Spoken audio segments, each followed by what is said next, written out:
तेजस्वी यादव ने एक बार फिर से लालू प्रसाद को फ्रेम में लाया। 2020 से आपका ग्राफ गिरा है, लोकसभा के चुनाव में उतनी सीटों पे आप बढ़त नहीं बना पाए। तो इन सब चीज़ को लेकर के कहीं ना कहीं मंथन के दौर से गुजर रहे हैं तेजस्वी यादव, और यहाँ लालू प्रसाद की ज़रूरत है कि लालू प्रसाद जितना मजबूत रहेंगे नीतीश कुमार उतना ही ज़्यादा मजबूत रहेंगे। तो नीतीश कुमार भी नहीं चाहेंगे कि लालू प्रसाद पूरी तरह से समाप्त हो जाए। अब भारतीय जनता पार्टी ओवरलैप कर रही है और भारतीय जनता पार्टी को ऐसा लगता है कि नीतीश कुमार की विरासत उसकी अपनी विरासत है। तो आप समझिए कि 19 साल से भारतीय जनता पार्टी पीछे पीछे चल रही है। जब जब नीतीश कुमार झटका मार के लंगड़ी मार करके हटा देते हैं तब तो हट जाती है, फिर बुलाते हैं फिर चली जाती है, और पूरे 19 साल से लगातार उनके पीछे पीछे चल रही है। तो विरासत तो उसकी होनी चाहिए ना। नोरमा ग्रुप, जो सोचता है वो करता है, आपके अपने सपनों का आशियाना। नमस्कार, भारत लाइव देख रहे हैं आप। चर्चा गर्म हो चुकी है। तेजस्वी यादव चक्रव्यूह में फंसे हुए हैं। कौन से चक्रव्यूह? 2020 का चुनाव याद कीजिए, जब तेजस्वी यादव बिहार के सीएम की कुर्सी तक जाते जाते रह गए थे। एक ऐसा रोड़ा उनके सामने आ गया जिसे आरजेडी हटाने में असफल हो गई, और तब से तेजस्वी यादव इस प्रयास में लगे हैं, उनके पिता लालू प्रसाद यादव इस प्रयास में लगे हैं कि तेजस्वी यादव को वो सीएम वाली कुर्सी तक पहुंचा दी जाए।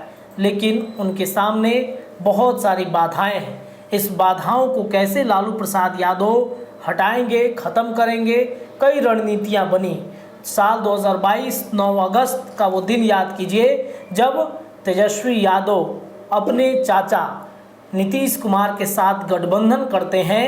तब ये सवाल उठने लगते हैं कि नीतीश कुमार तो अपने भतीजे को अपनी कुर्सी सौंप देंगे। नीतीश कुमार सीएम की कुर्सी तेजस्वी यादव के लिए खाली कर देंगे। उन्होंने कई बार ये बयान दिया कि अब तो आगे इन्हीं लोगों को बढ़ाना है, इन्हीं लोगों को सब कुछ तय करना है। यानी कि तब से ये चर्चा होने लगी कि नीतीश देश के प्रधानमंत्री और तेजस्वी बिहार के मुख्यमंत्री बनेंगे। लेकिन वो भी समय बीत गया, 17 महीने के कार्यकाल रहे। तेजस्वी यादव एक बार फिर से बाहर हो गए सत्ता से। अब एक बार फिर 2025 का चुनाव आ गया है। एक साल बाद जब हम ये खबर कर रहे हैं, उससे ठीक एक साल बाद चुनाव की प्रक्रिया बिहार में चल रही होगी। तेजस्वी यादव पूरा गमछा, तो शायद टोपी पहन के घूमेंगे क्योंकि गमछा तो उनका हट गया है पार्टी का। तो वो तेजस्वी यादव क्या 2025 के बिहार के मुख्यमंत्री बनेंगे? लालू यादव तेजस्वी यादव के लिए क्या करेंगे और कौन से चक्रव्यूह से निकालेंगे, इस पर चर्चा करते हैं। बाबा हमारे साथ जुड़ गए हैं। तेजस्वी यादव के लिए जो अड़चने हैं, क्या लालू प्रसाद यादव उस अड़चनों को ख़त्म करेंगे? सफल हो रहे हैं कि नहीं हो रहे हैं? देखिए रत्नेश, जब बिहार में आप बिहार की राजनीति की बात करेंगे तो लालू प्रसाद और नीतीश कुमार लगभग समकक्ष हैं, दोनों बराबर हैं। और जब जब आप देखिएगा कि पेंच कोई फंसता है बिहार की राजनीति में, जहां सरकार बनाने की बात हो, चुनाव लड़ने की बात हो, या फिर अपर हैंड लेने की बात हो, तो इन दोनों में से कोई एक सामने नज़र आ जाता है। इसके लिए बहुत लोगों ने प्रयास किया। भारतीय जनता पार्टी 2014 से लगातार प्रयास कर रही है। हालांकि 2014 से पहले भारतीय जनता पार्टी को तो हिम्मत ही नहीं थी कि बिहार में किस तरह का कोई हस्तक्षेप करे। लेकिन 2013 में नीतीश जब अलग हुए, उसके बाद से भारतीय जनता पार्टी थोड़ा थोड़ा अपने ऊपर अपने आप को नहीं होता है इन्हेंस करने की कोशिश करने लगी। अपने आप को थोड़ा बड़ा कर लें, विस्तार करने की बात कर लें। सब कुछ करते करते अचानक से, चूँकि भारतीय जनता पार्टी को जब से नीतीश कुमार ने यहाँ संभाला है राजकाज, तब से भारतीय जनता पार्टी को आप अक्सर देखे हैं ना कि कभी कभी, कल मैं बात कर रहा था, आज भी मैं बात कर रहा था, फिर वो उदाहरण मेरे सामने चला आता है कि कोई बड़ा वृक्ष होता है ना, उसके नीचे में छोटे छोटे वृक्ष पनपते नहीं हैं।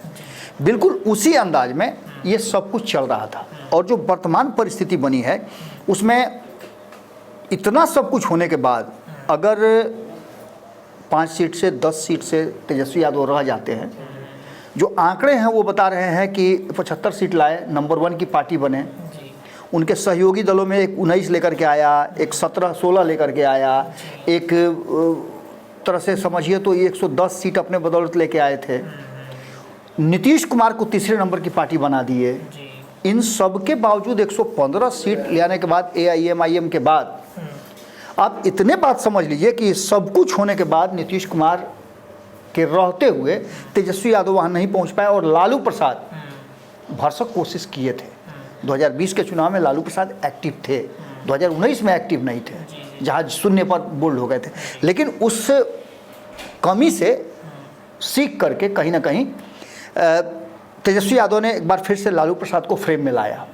आज उन सभी परिस्थितियों को अगर आप गौर से देखिएगा तो जो स्थिति बनी थी उसी का नतीजा था कि नीतीश कुमार ने जब भारतीय जनता पार्टी से अजीज हो गए, हमारे यहाँ अजीज शब्द का मतलब होता है कि उब गए, माने उबने का, अपने करीबियों से जब उबता है आदमी तो उसको अजीज कहते हैं।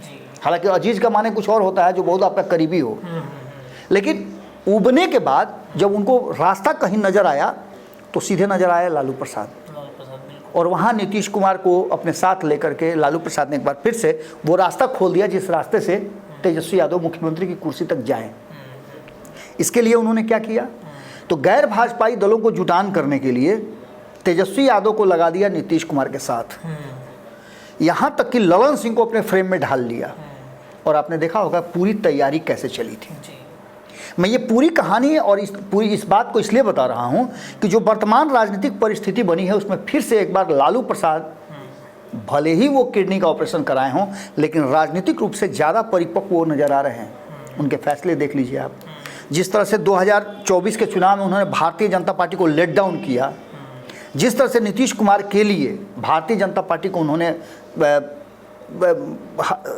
टक्कर देने के लिए कांग्रेस को उन्होंने संकुचित किया कि नीतीश के नेतृत्व में चलना होगा, ये सब कुछ तो उन्होंने कर दिया था। लेकिन वहाँ से कहीं ना कहीं उनसे एक गलती हो गई, नीतीश कुमार को जो सम्मान चाहिए था वो दिलाने में वो सफल नहीं हो पाए, जिसके कारण आपने देखा कि क्या हुआ। आज परिस्थितियां बिल्कुल चाहते थे कि मतलब नीतीश कुमार को वो सम्मान मिलना चाहिए, लेकिन सवाल यहाँ ही उठता था ना कि कांग्रेस भी ये समझ चुकी थी कि नीतीश कुमार के हाथ में एक बार कमान जाने के बाद लालू प्रसाद फिर से एक्टिव हो जाएंगे, और कहीं ना कहीं कांग्रेस जो है छटपटा रही है लालू प्रसाद के बाहर निकलने के लिए, और एक बार फिर से है कि एहसान, तो निश्चित रूप से परिस्थितियां निश्चित विकट होंगी। और इसका बदला उन्होंने 2024 में लिया कि आपने देखा होगा कि किस तरह से उन्होंने कांग्रेस को एकदम, समझिए कि झाड़ नहीं दिया जाता है, उस तरह से झाड़ दिया। वाम दलों के साथ बैठते थे, मुकेश सहनी को साथ लेकर घूमते थे, लेकिन कांग्रेस के साथ उनकी दूरी थी। कांग्रेस को सीट देने में भी उन्होंने बहुत कंजूसी की, बहुत कोताही की। ये सब कुछ मिला जुला करके अब इसके तरफ घूम के आ रहा था कि क्या आने वाला जो विधानसभा का चुनाव है, जो लक्ष्य है लालू प्रसाद का और तेजस्वी यादव का कि इस बार बिहार के मुख्यमंत्री की कुर्सी पर बैठना, उस लक्ष्य के तरफ जाने के पहले क्या इस 4 सीटों का चुनाव अहम है? इन 4 सीटों के चुनाव में क्या प्रतिष्ठा दांव पे लगी हुई है? और इस 4 सीटों के चक्रव्यूह से तेजस्वी यादव को लालू प्रसाद कैसे निकालेंगे? क्योंकि इसके साथ साथ 2020 से लेकर के 2024 तक के सारे चुनाव को देख लीजिए, जो मैं उपचुनाव की बात कर रहा हूँ, तो 5 के आसपास, आधा दर्जन के आसपास चुनाव हुए हैं। बिल्कुल हुए हैं। इसमें से एक छोड़ दीजिए तो बाकी सभी सीटें राष्ट्रीय जनता दल हारी है। एक सीट जो नजर आ रहा है कुशेश्वर स्थान का, यही वो सीट था जो कभी जीत करके आए थे।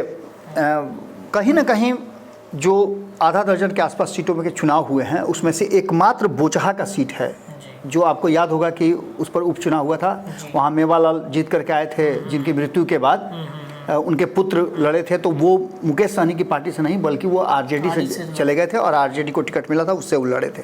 यहाँ भारतीय जनता पार्टी ने अपना उम्मीदवार उतारा था। यहाँ की स्थिति है कि जो बाकी के सीटों पे चुनाव हुए हैं, चाहे कुशेश्वर स्थान की बात कर लें, तारापुर की, कुर्नी की, रुपौली की, ये सभी लोग जगह की बात कर लें तो जीती हुई बाजी भी यहाँ हारे हैं, यानी कि उपचुनाव में उनका रिकॉर्ड बेहतर नहीं है। तो क्या इस बार के उपचुनाव में, क्योंकि इस बार का उपचुनाव जो है वो कहा जा रहा है कि वो हर्डल है जिसको पार करने के बाद ही 2025 के चुनाव में आपका ग्राफ कहाँ है वो पता चलेगा। दूसरी तरफ 2024 के लोकसभा चुनाव में आप भले ही 4 सीट जीत करके आए हों, लेकिन आप 75 सीट जीत करके आए थे ना 2020 में, लीड किया 75 सीटों पे आपने। स्थिति क्या हुई कि आप 30 से 32 सीटों पे आकर के टिक गए हैं, यानी कि 50% तो आपका डिटोरिएट हुआ है वहीं से। 2020 से आपका ग्राफ गिरा है, लोकसभा के चुनाव में उतनी सीटों पे आप बढ़त नहीं बना पाए। तो इन सब चीज़ को लेकर के कहीं ना कहीं मंथन के दौर से गुजर रहे हैं तेजस्वी यादव, और यहाँ लालू प्रसाद की ज़रूरत है। और लालू प्रसाद अगर इस चुनाव में, मैं एक और बात बहुत मजबूती से कहता हूँ कि लालू प्रसाद जितना मजबूत रहेंगे नीतीश कुमार उतना ही ज़्यादा मजबूत रहेंगे। तो नीतीश कुमार भी नहीं चाहेंगे कि लालू प्रसाद पूरी तरह से समाप्त हो जाए, क्योंकि परिस्थितियां बिल्कुल बदल गई हैं। अब भारतीय जनता पार्टी ओवरलैप कर रही है और भारतीय जनता पार्टी को ऐसा लगता है कि नीतीश कुमार की विरासत उसकी अपनी विरासत है, क्योंकि इतने दिनों तक आप सुने हैं ना कि अभी लैंड सर्वे चल रहा है। लैंड सर्वे में एक नियम ये भी है कि 10 साल जिस खेत को कोई जोत बो लेता है वो खेत उसका हो जाता है नियमों के अनुसार, उस पर वो अपना दावा कर सकता है। तो आप समझिए कि 19 साल से भारतीय जनता पार्टी पीछे पीछे चल रही है। जब जब नीतीश कुमार झटका मार के लंगड़ी मार करके हटा देते हैं तब तो हट जाती है, फिर बुलाते हैं फिर चली जाती है, और पूरे 19 साल से लगातार उनके पीछे पीछे चल रही है। तो विरासत तो उसकी होनी चाहिए ना। नीतीश कुमार ने अपने विरासत में किसी को खड़ा नहीं किया है। इस लड़ाई में इस बार सबसे बड़ी बात यही हो रही है कि इन 4 सीटों के चुनाव को अगर देखा जाए, जिसमें आप देखिएगा तो 2 सीट पर जीते और 1 सीट पर हारे थे, ये भी आपको पता होगा। रामगढ़ की सीट जीते थे, यहाँ भारतीय जनता पार्टी को तीसरे नंबर पर ठेल दिए थे 2020 में। सुरेंद्र यादव यहाँ बेलागंज में जीते थे चुनाव, यहाँ भी जनता दल यूनाइटेड को पीछे ठेल दिए थे। बाकी आप इमामगंज की बात करें तो यहाँ लड़ते बुड़ते किसी तरह से जीतन राम मांझी जीत गए थे।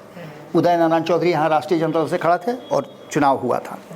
इसके बाद चुनाव हुआ था, ये सीट जो है गया था CPI-ML को, तरारी का सीट। यहाँ भी जीत महागठबंधन की ही हुई थी। 1 सीट जीत करके आया था 4 सीट में से, 3 सीट अभी भी इंडिया गठबंधन के पाले में है। यानी कि यहाँ अगर तेजस्वी यादव एक भी सीट लूज करते हैं तो उसका परिणाम क्या होगा आप अच्छी तरह समझते हैं। तो निश्चित रूप से जिस चक्रव्यूह में घेरने की कोशिश हो रही है, और नीतीश कुमार को घेरने से पहले तेजस्वी यादव को घेरने की प्लानिंग कर रही है भारतीय जनता पार्टी। आपने देखा होगा कि चाहे वो प्रशांत किशोर हों, मैं पहले भी बता चुका हूँ रत्नेश कि प्रशांत किशोर जो भी एक्ट करेंगे उसका सीधा सीधा घाटा जो है, बाद में घाटा हो सकता है कि भारतीय जनता पार्टी का हो, लेकिन सीधा घाटा जिस तरीके से वो चयन कर रहे हैं उम्मीदवारों का, जिस तरह की राजनीति कर रहे हैं, जिस तरह की रणनीति बना रहे हैं, वो सीधा सीधा घाटा सीधे होता हुआ नजर आ रहा है तेजस्वी यादव को, RJD को, और दूसरी तरफ नीतीश कुमार को। ऐसी स्थिति में आप समझ सकते हैं कि 2020 से अब तक की जो बात हमने बताई, 2020 में भी तो बाबा मुझे याद है कि जब लालू प्रसाद यादव का पोस्टर हटाया गया था तो बड़ा भारी विरोध हुआ था, और इस वजह से मुझे लगता है कि अगर शायद तेजस्वी वो फ्रेम में रखते लालू यादव को तो शायद आज मुख्यमंत्री। नहीं, आप एकदम बिल्कुल ठीक कह रहे हैं कि 2019 में पोस्टर हटाए, 2020 में अगर नहीं लाए थे, विद्रोह तो तब भी हुआ था। खुद मीसा भारती, आपको याद होगा कि जब पोस्टर बैनर से गायब किया गया था तो मीसा भारती अपने पिता का तस्वीर लेकर के और चुनाव प्रचार में जाती थी 2019 में। 2020 में उसी का हारा हुआ, 0 पर आउट हो जाने के बाद उन्होंने, तेजस्वी यादव को ऐसा लगा, जिन लोगों ने भी मंत्रणा दिया हो वो शायद लालू प्रसाद को कमजोर आंक रहे हो, उनको लगता हो कि नहीं तब तो तेजस्वी यादव सब कुछ कर लेंगे। लेकिन राजनीति में जो एक बार खूंटा गाड़ देता है ना और स्थापित हो जाता है, उसी खूंटे पर सभी कूदते हैं। आज भी आप JP का नाम लेकर के आंदोलन की बात करते हैं, आज भी आप देश की आज़ादी में गांधी जी का नाम लेते हैं। क्यों लेते हैं? क्योंकि उन्होंने ऐसा खूंटा गाड़ा था जिसे खूंटा के इर्द गिर्द आप चल रहे हैं। तो लालू प्रसाद को हटा करके आप बिहार में राजनीति करने की कल्पना नहीं कर सकते हैं। आप नीतीश कुमार को अलग करके राजनीति की कल्पना नहीं कर सकते हैं। आने वाले समय में क्या होगा नहीं जानते हैं, लेकिन इन दोनों के जीवित रहते हुए ये दोनों ही राजनीति को लीड करेंगे। और यही कारण है कि आपने देखा कि हम इधर खबर कर रहे हैं और लालू प्रसाद निकल गए हैं चुनाव प्रचार में। बिल्कुल। तो निश्चित रूप से कहीं ना कहीं उस चक्रव्यूह को भेदने का जो फंडा है या उसका जो सूत्र जानते हैं वो लालू यादव के पास है, या तो फिर नीतीश कुमार के पास है। अब ऐसी स्थिति में जो वर्तमान परिस्थिति बनी है उसमें सिर्फ लालू यादव और तेजस्वी यादव ही नहीं, नीतीश कुमार भी बुरी तरह से घिरे हुए हैं। क्योंकि इन सब सीटों को यदि आप देख लेते हैं तो रुपौली की सीट की बात कर लीजिए, यहाँ हारा कौन, जदयू। यहाँ जीता कौन, यहाँ पे एक निर्दलीय प्रत्याशी जीते हैं। अब इसको आप समझिए कि यहाँ हारा जदयू, यहाँ हारा RJD, और जीता कौन, जीता निर्दलीय प्रत्याशी। किससे समर्थित था? जनसुराज से। अब आप बताइए, 4 सीटों का चुनाव होने जा रहा है, चारों सीट पे उम्मीदवार उतार दिया है जनसुराज ने। और यहाँ किसका लॉस होगा? दोनों कटघरे में खड़े कटघरे हैं, में। दोनों की प्रतिष्ठा दांव पर है। बिल्कुल। अब इस चीज़ को आगे बढ़ा के लिए कुढ़नी चले आइए आप। कुढ़नी में किसका उम्मीदवार खड़ा था 2020 में? 2020 में जदयू का। जदयू का जी। इस सीट किसको गया? भाजपा भाजपा को। को। लॉस में कौन रहा? आरजेडी। और कौन रहा? जदयू। फायदा किसको हुआ? भाजपा भाजपा को। यानी यहाँ भी लॉस आरजेडी और जेडीयू का, यहाँ भी आरजेडी जेडीयू का लॉस। अब हम बोचहा की बात नहीं करेंगे और ना ही हम कुशेश्वर स्थान और तारापुर की बात करेंगे, ये कहाँ क्योंकि ये कहानी बहुत पुरानी हो चुकी है जी। ये कहानी तब की है जब चुनाव हुआ था और तुरंत इन दोनों जगहों पे चुनाव हुआ था। तारापुर में क्यों हुआ था सबको पता है। मेवालाल को आप आए, उनको आप मंत्रिमंडल में शामिल किए, मिश्री लाल को मंत्रिमंडल में आप शामिल किए और मंत्रिमंडल में शामिल करने के बाद तुरंत उनको हटाना भी पड़ गया। उन पे जो केस थे उसके मामले में वो बेचारे टिके भी नहीं, अकस्मात उनकी मृत्यु हो गई। खैर ये सब बातें तो हुई। अब जो वर्तमान स्थिति बनी है उसमें एक चीज़ तो साफ नज़र आ रहा है ना कि जिस तरह से प्रशांत किशोर ने रुपौली में एक बड़ा गेम कर दिया, उस तरह से क्या इन चारों सीटों पर गेम नहीं कर सकते हैं? बिल्कुल कर सकते हैं। और हार और जीत के बीच में ये 3 के अलावा चौथा भी एंगल पैदा हो गया है, AIMIM।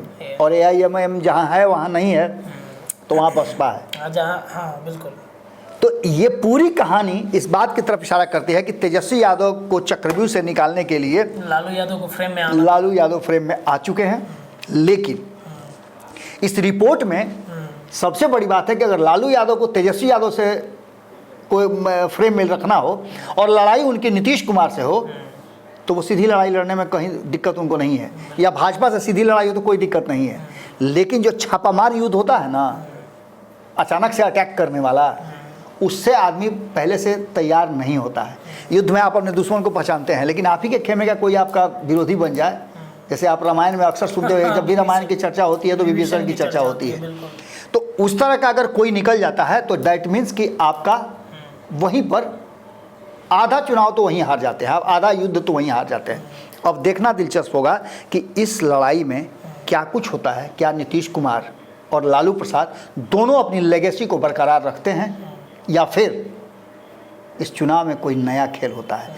कष्ट में निश्चित रूप से भारतीय जनता पार्टी भी है, क्योंकि भारतीय जनता पार्टी 2 सीटों पर चुनाव लड़ रही है। एक सीट पे हिंदुस्तानी आवाम पार्टी और एक सीट पे जनता दल यूनाइटेड। 3 सीट पे आरजेडी लड़ रही है जहां उसकी प्रतिष्ठा फंसी हुई है, और एक सीट पे CPI-ML है।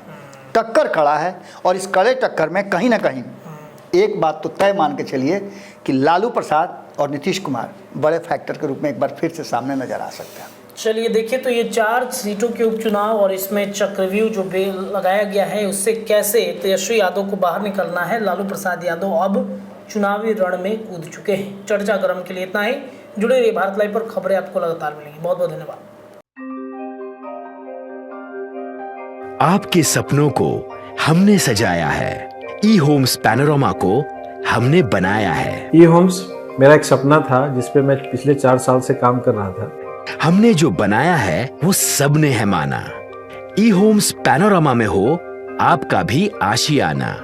और फाइनली हमने 2021 में इस प्रोजेक्ट को लॉन्च किया। बहुत लोग अप्रिशिएट कर रहे हैं कि पूर्णिया जैसे शहर में, बिहार के, एक तो बिहार की बात करें उसमें भी पूर्णिया जैसे छोटे जगह में इस तरह का लाइफस्टाइल देना, ये सुन के हम लोगों को बहुत अच्छा लगता है। ई-होम्स में हमने कुछ और भी किया है, जैसे हम जिस जगह में रह रहे हैं हमारे फैमिली सिक्योर हो, उनको सिक्योरिटी का ध्यान में रखा है। आपकी सुविधा और सुरक्षा आपके लिए खास है, ये आपका विश्वास है। इसमें आर्टिफिशियल इंटेलिजेंस का 7 लेयर सिक्योरिटी का हमने इस्तेमाल किया है। लस ग्रीन कैंपस को बनाया है। यदि हमारा बाउंड्री वाल है तो वो वर्टिकल गार्डन है।